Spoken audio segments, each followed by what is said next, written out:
Bonjour tout le monde, je m'appelle Olga et cette vidéo est pour les néerlandophones qui veulent apprendre le français, la langue de l'amour, la langue de la culture, etc.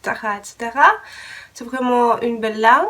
Je voudrais vous donner quelques conseils pour apprendre le français. Cette vidéo est mes devoirs pour les cours d'écrit à l'université LED et mon prof Maria Klimova. Donc Maria, salut, que je suis un peu malade. J'ai un rhume, je pense que je ne peux pas participer au cours demain et j'ai préparé cette vidéo pour mon présence. Donc, je ne sais pas. Donc, je suis russe d'origine, donc je ne suis pas néerlandaise, mais parce que j'habite aux Pays-Bas et j'apprends le français ici, aux Pays-Bas, j'ai préparé cette vidéo pour les néerlandophones. Et mes étudiants sont aussi néerlandais. Je pense que pour mes étudiants, ce sera très utile. Donc, la première, si vous savez votre but, pourquoi vous voulez apprendre le français, pourquoi vous voulez parler français, ou lire, ou écrire. C'est pour vous donc plus facile apprendre le français. Parce que s'il y a un but, il y a aussi la motivation. La psych. Tu es un chat néerlandais et tu veux apprendre le français? Je pense que non.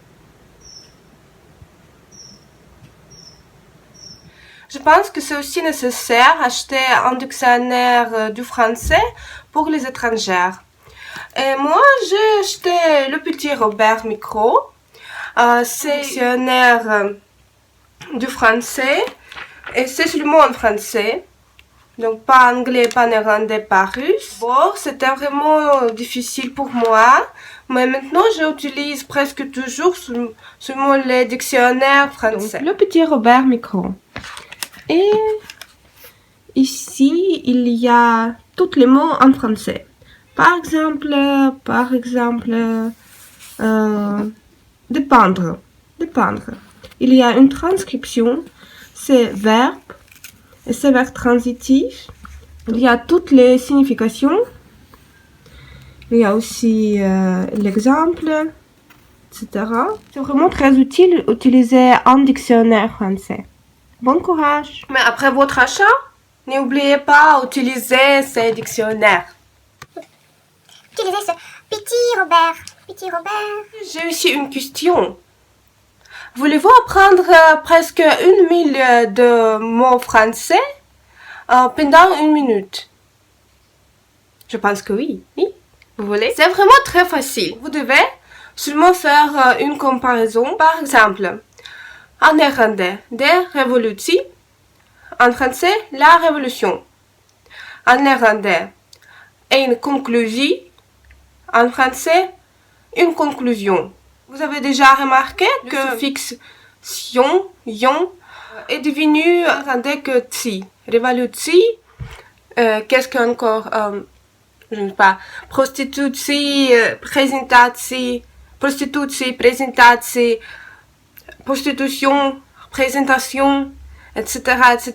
Donc, c'est vraiment très facile et vous pouvez utiliser ce truc pour apprendre les mots français. Vous pouvez aussi trouver un blogueur ou un youtubeur, une fille youtubeuse ou un garçon. C'est plus intéressant que les nouvelles parce que les nouvelles sont presque toujours un peu déprimantes. Donc, mais les vidéos sur YouTube sont presque toujours drôles, amusantes. Et maintenant, je veux aussi partager une méthode. C'est une bonne méthode pour mémoriser les mots.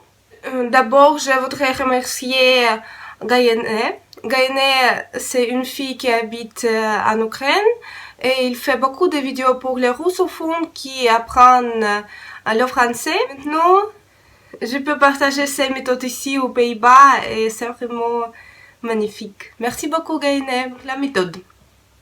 La méthode, elle s'appelle les associations. Vous pouvez faire les associations entre les mots qui ne sont pas pareils en effet, mais la prononciation de ces mots est presque pareille.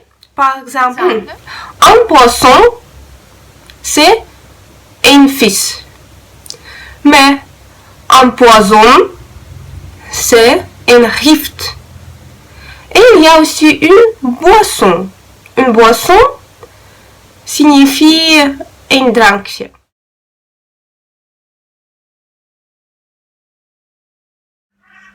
Et il y a encore une association pour vous. Donc c'est un chat. Et nous pouvons dire aussi een achat, een verkoop, een aankoop, sorry. Dus, et ce chat était mon achat. Ce chat était mon achat. Merci beaucoup pour votre attention.